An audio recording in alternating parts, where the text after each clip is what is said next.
Kel'Thuzad, probably the most iconic Lich in Warcraft, and the end boss of vanilla WoW, plus the first end boss of Wrath of the Lich King. This Villain's Corner video will go over the most requested character to ever be added to Heroes of the Storm. Kel'Thuzad was a top-ranking member in Dalaran, and a very accomplished mage, who was both rich and powerful. But he had an obsession with necromancy, and was always experimenting with bringing rats back to life. He was also frustrated that he couldn't do more than just bring rats back to life, and that's why he answered the Lich King's summon.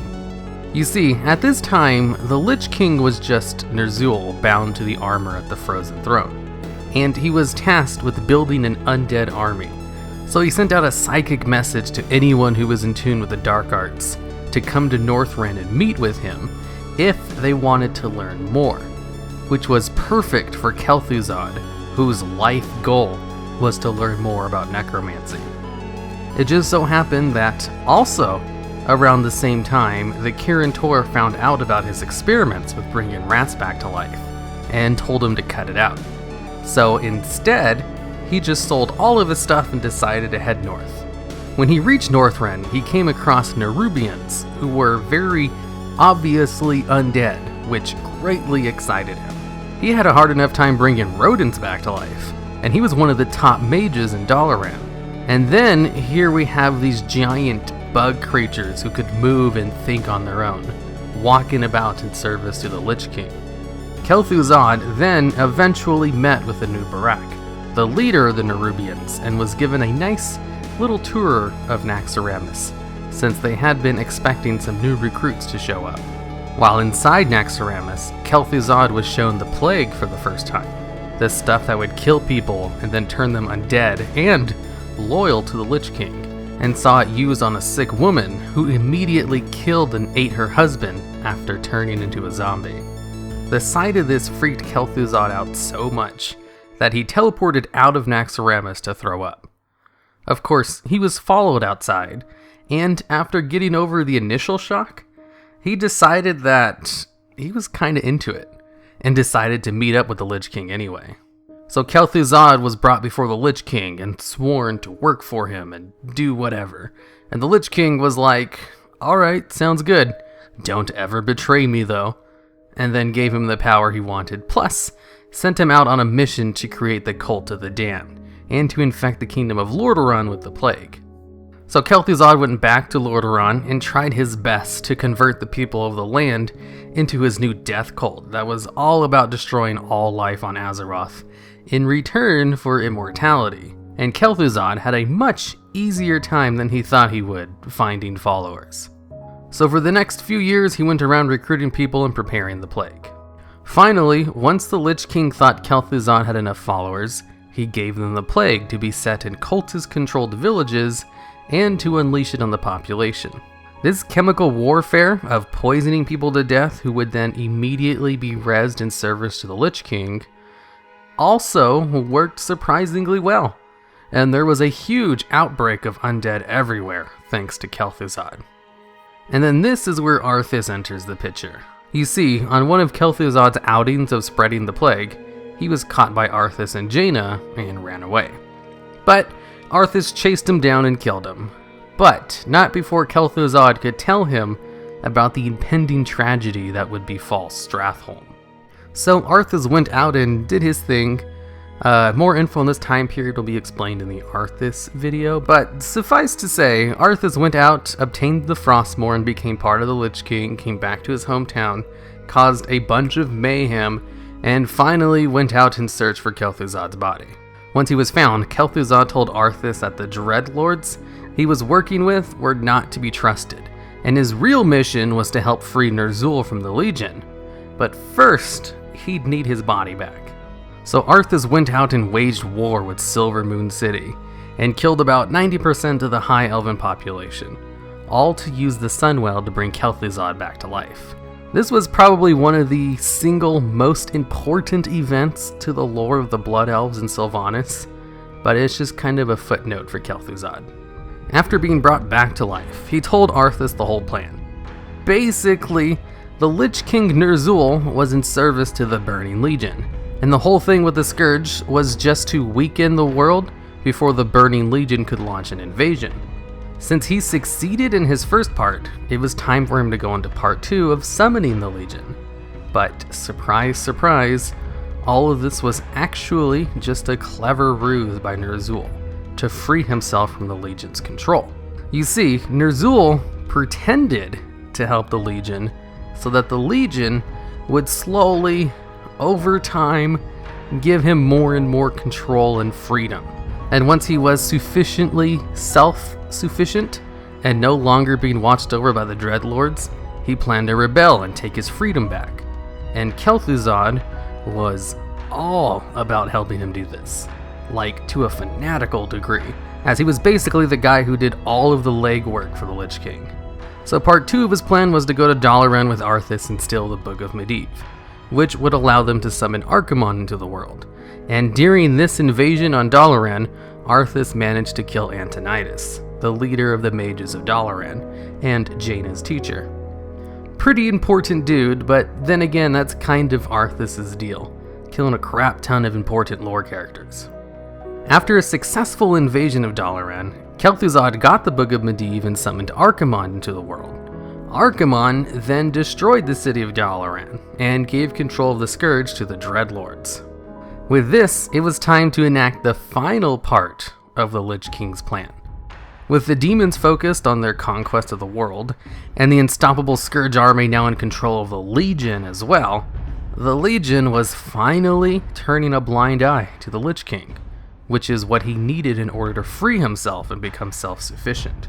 So Kel'Thuzad told Arthas what he needed to do in order to help the people of the world win against the Legion, which, like everything else in Ner'zhul's plan, was incredibly convoluted and involved helping Illidan get the Skull of Gul'dan so he'd kill the final Dreadlord who was keeping him in check.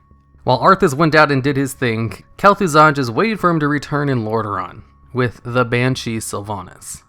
After the Legion was defeated, Arthas eventually came back and told Kel'Thuzad that he was the king now and should be addressed as such. Kel'Thuzad, who I might stress here was like super loyal to the Lich King, was all for this, as Arthas was the Lich King's chosen champion and was incredibly happy to see him return. So with the Legion invasion on Azeroth over, Kel'Thuzad and Arthas chased the remaining Dreadlords off and worked on rebuilding the Scourge army. But Arthas started suffering seizures and began weakening. Turns out he'd been away from Northrend for too long and really needed to go back to the Frozen Throne to recharge. Of course, this made Kel'Thuzad really anxious and worried, so he prepared ships and transport back to Northrend right away.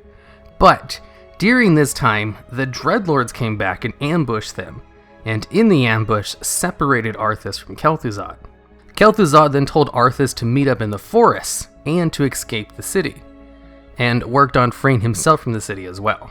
Kel'Thuzad eventually managed to get out of the city, only to find Arthas poisoned and surrounded by Sylvanas and her banshees. He then immediately killed all of Sylvanas' banshees and chased her off, saving Arthas' life. It was then that Arthas thanked Kel'Thuzad and called him his best friend. The only time the Lich King, Arthas, called anyone a friend or equal, mind you. This is kind of a big deal. Then Arthas went off to Northrend to recover, and Kel'Thuzad was left in charge of watching over the land while he was gone. Kel'Thuzad swore to uphold his legacy at any cost, and went to the Eastern Plaguelands to rule from Naxxramas. From Nax, Kel'Thuzad went back to work in spreading the plague across Azeroth. Only this time, everyone was aware of it and actively fought back, so it didn't go anywhere near as smoothly as the first time. But he was having some middling success. During the years Kel'Thuzad was at his work, someone had created a special sword that was super effective at killing his undead minions, and could be a real threat to him. This sword, of course, was the Ashbringer, and Kel'Thuzad set out on a mission to either destroy it or claim it for himself. So with the help of Balnazar, the Dreadlord, who was friendly now for some reason, I should mention, Balnazar was one of the Dreadlords who attacked him in Arthas when he was weak. But, whatever. They're working together now, and the Dreadlord was able to trick the wielder of the Ashbringer's son to kill his father with the sword.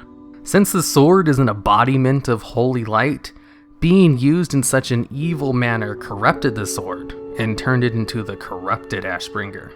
Kel'Thuzad then grabbed Alexandros Morgraine's body, the wielder of the Ashbringer, turned him into a Death Knight, and gave him the corrupted Ashbringer. Then, sometime later, Darion Mograine, another one of Alexandros' sons, managed to stage a successful attack into Naxxramas, and kill his Death Knight father and steal the sword back.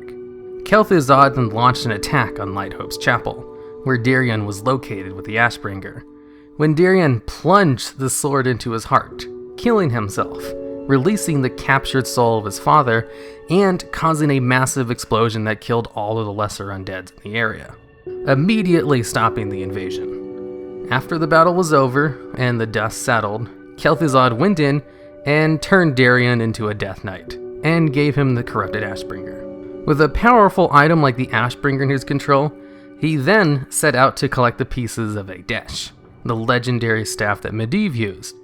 And he had pretty much most of the staff in his control, as when players go through Naxx in vanilla WoW, they can collect most of the parts needed to construct it from Naxx, with a few parts being collected from elsewhere, and the base being a drop from Cthulhu. And speaking of vanilla WoW, this is when Kel'Thuzad came to his second death. With the combined might of the Scarlet Crusade, Argent Dawn, and the forces of the Horde and Alliance constantly attacking his forces in Plaguelands, Kel'Thuzad's army was severely diminished, and he was forced to retreat into Naxxramas.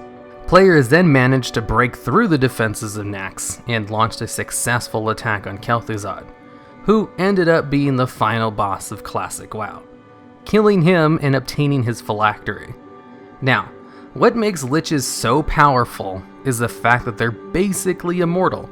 If they die, they will simply just respawn at their phylactery, eventually.